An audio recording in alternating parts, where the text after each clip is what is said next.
Everyone. Exam শেষ হওয়ার সাথে সাথে আমি চলে এসেছি আমার বাড়িতে।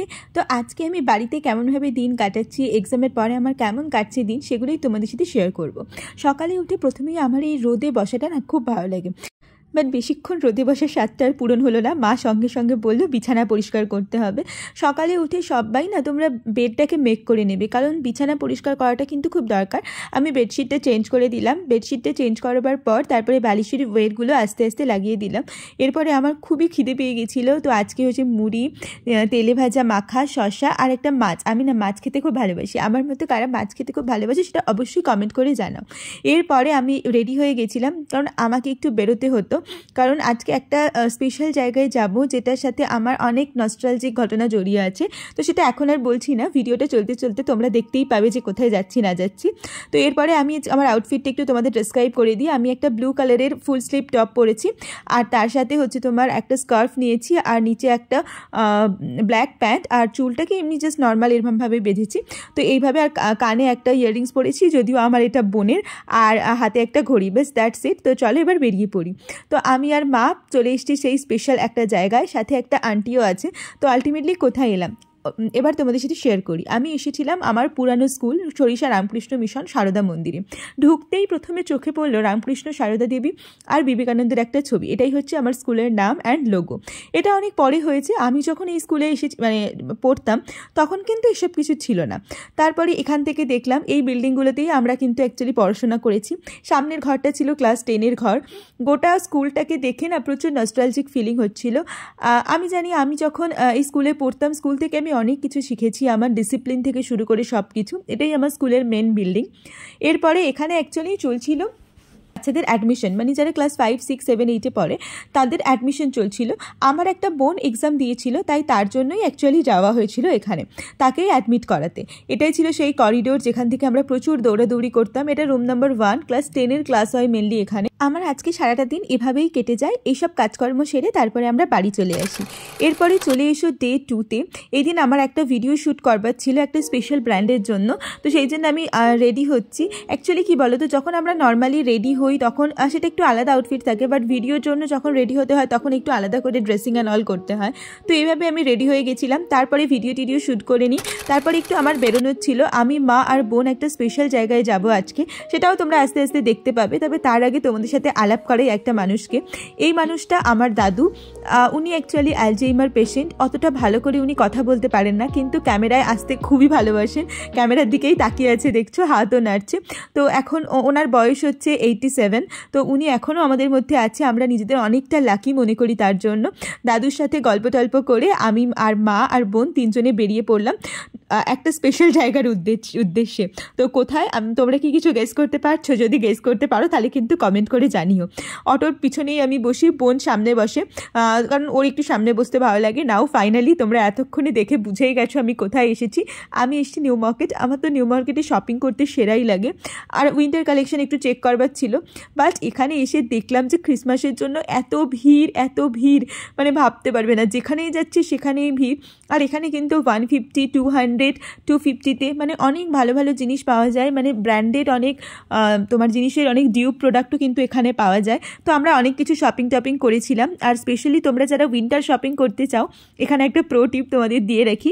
ইন্ডিয়ান মিউজিয়ামের সামনের রাস্তায় যে উইন্টার শপিং মানে উইন্টার ওয়্যারগুলো পাওয়া যায়, সেখানে কিন্তু সবচেয়ে সুন্দর কালেকশন পাওয়া যায়। দেখো এই যে ব্রিজ, এই ব্রিজের সামনেই যে মানে জায়গাটা আছে, এখানে কিন্তু অনেক ভালো কালেকশন পাওয়া যায়, মানে যেগুলো আমরা এক্সপেক্টই করতে পারি না 100, 200-এ সেগুলো পাবে। এছাড়া গ্রাফিক টি-শার্ট থেকে শুরু করে জুয়েলারি তো পাবেই, এছাড়া সানগ্লাস, তারপরে হচ্ছে তোমার যে কোনো অ্যাক্সেসরিজ জিনিস, মানে ধরো বেল্ট বা জুতো, এগুলো কিন্তু এখানে অনেকটাই পাওয়া যায়। তো আমার এখান থেকে একটা সানগ্লাস কিনতে খুব ইচ্ছা করছিল। তারপরে আমি, মা আর বোন 3 জনে মিলে 3টে সানগ্লাস কিনি। এরপরে আমাদের সবার খুব খিদে পেয়ে গেছিলো, তো এই রেস্তোরাঁটায় আমরা এসেছিলাম। রেস্তোরাঁটার খাবার দাবার আমার খুবই অ্যাভারেজ লেগেছে, বাট এই যে এনভায়রনমেন্ট সেটা কিন্তু খুবই ভালো ছিল। তো চলো এখন আমরা দেখে নিই যে এরকম ছিল কিছুটা। এনভায়রনমেন্টটা সত্যিই খুব সুন্দর। আমরা ফ্রাইড রাইস আর চিলি চিকেন খেয়েছিলাম। খাবার দাবারের কোয়ালিটি কিন্তু মোটামুটি রকম ছিল। খাবার দাবার শেষ করে আরও একচোট শপিং বাকি। তোমরা যদি দেখতে চাও আমি কী কী কিনেছি বা আমি ওখান থেকে কী কী নিয়ে এসেছি, অবশ্যই তোমরা সবাই কমেন্ট করো। আমি তোমাদের সাথে শেয়ার করবো যে আমি কী কী ওখান থেকে কিনেছি। এখানেই দেখলাম একটা বড় ক্রিসমাস ট্রি, দেখে পুরো মনটা ভরে গেল। চলো এরপর চলে এসো ডে 3।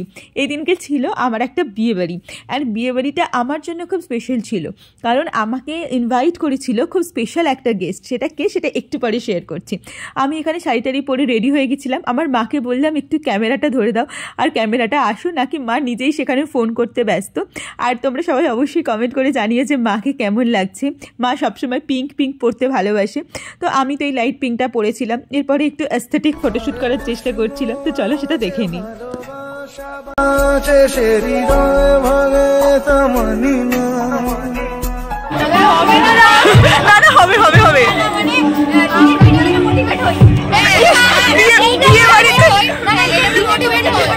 বিয়ে বাড়িতে এসে নো মোটিভেশন।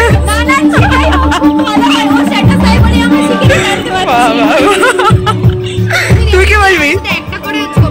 একদম একদম একদম একদম। আচ্ছা, এবার বলি এদের কথা। এরা হচ্ছে আমার ছোট ছোট কিছু বোন বলতে পারো। আমি এদের সাবস্ক্রাইবার মানে বলবো না, এরা সত্যিই আমার বোন। কারণ এদের সাথে আমি আমার কোনো মানে নিজের কোনো আলাপ ছিল না। চৈত্রী, ওর সাথে আমার পার্সোনালি একবার আলাপ হয়েছিল, বাট তারপরে ও আমাকে ওর দাদার বিয়েতে ইনভাইট করে, তো আমি সেখানে গেছিলাম। অ্যান্ড সত্যি কথা বলছি, ওদের কাছ থেকে এত ভালোবাসা পেয়েছি না, ভাবতে পারবে না। এরপরে শুরু হলো খাওয়া দাওয়া পর্ব। খাওয়া দাওয়া তো দারুণ ছিল, অনেক দিন পর মানে বিয়েবাড়ি পড়লো, তো আমার তো ভীষণই ভালো লাগলো। এরপরে খাওয়া দাওয়ার পরে দেখলাম বাইরে কিছুটা প্রোগ্রাম হচ্ছে, তো সেই প্রোগ্রামও কিছুটা আমরা দেখেছিলাম, শুনেছিলাম। তারপরে রাতটাও অনেক হয়ে গিয়েছিল, আর অনেস্টলি সেদিনকে খুব খুব খুব ঠান্ডা পড়েছিল। এই হচ্ছে ব্রাইডস অ্যান্ড গ্রুম। তো এদেরকে দেখার পরে সবাই অনেকটাই ভিড় হয়েছিল প্রায়, তো আমরা ভাবলাম যে এবার আমরা বেরিয়ে পড়ি, কারণ রাতও অনেকটা হয়েছে। ফাইনালি চৈত্রীকে বাই করে আমরা বেরিয়ে পড়লাম। তো দেখো রাস্তাটাও খুব সুন্দর লাইটিং করে সাজানো হয়েছিল।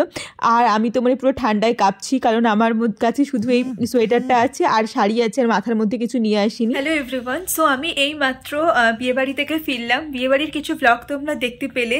আর আজকে আমার বিয়েবাড়িতে যে আমাকে মেনলি নিমন্ত্রণ করেছিল, অ্যাকচুয়ালি আমার ফ্যামিলির মানে আমার মায়ের অফিসের কলিগদের নিমন্ত্রণ ছিল, বাট আমার পার্সোনালি নিমন্ত্রণ ছিল হচ্ছে তোমার চৈত্রী বলে আমার একটা সাবস্ক্রাইবার কাম ফ্রেন্ড কাম বোন, তার দিক থেকে।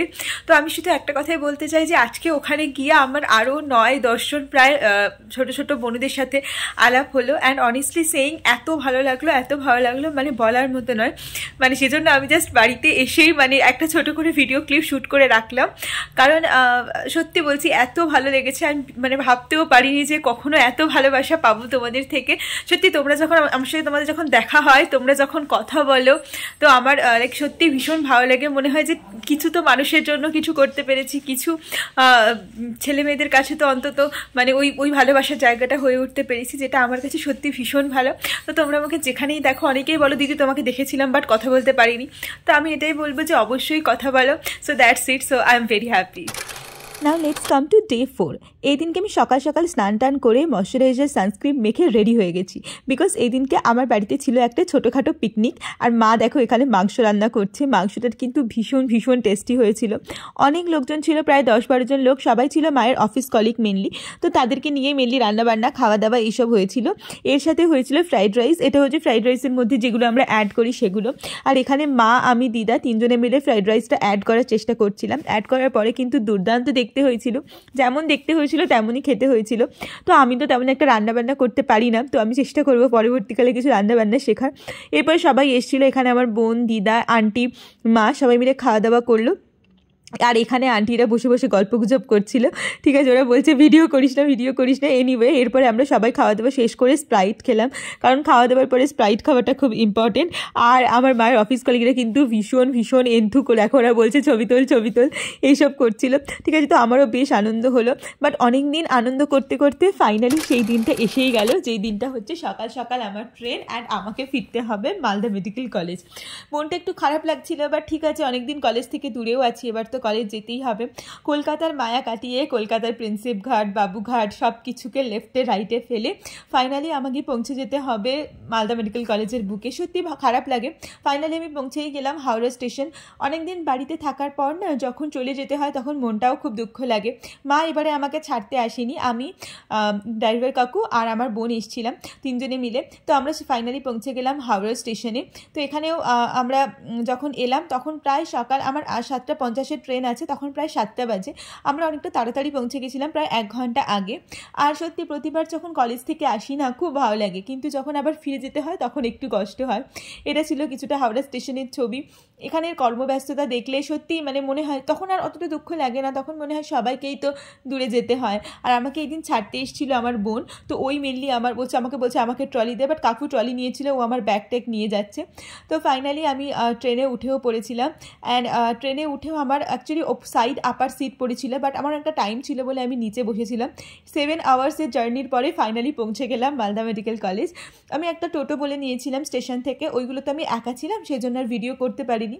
তো তারপরে আমি চলে আসি মালদা মেডিকেল কলেজে। অ্যান্ড কাকুটাকে বলেছিলাম হস্টেলের সামনে নামিয়ে দিতে, সেই জন্য উনিও রাজি হয়েছিলেন আমাকে হস্টেলের সামনে নামিয়ে দেওয়ার জন্য। এসেই দেখি আমি এতদিন ছিলাম না, আমার এত দিনের পেপারগুলো সব এসে জমে জমে পড়ে আছে। তো ফাইনালি সেই পেপারটাকে নিয়ে নিলাম অ্যান্ড লিফটে করে উঠে গেলাম।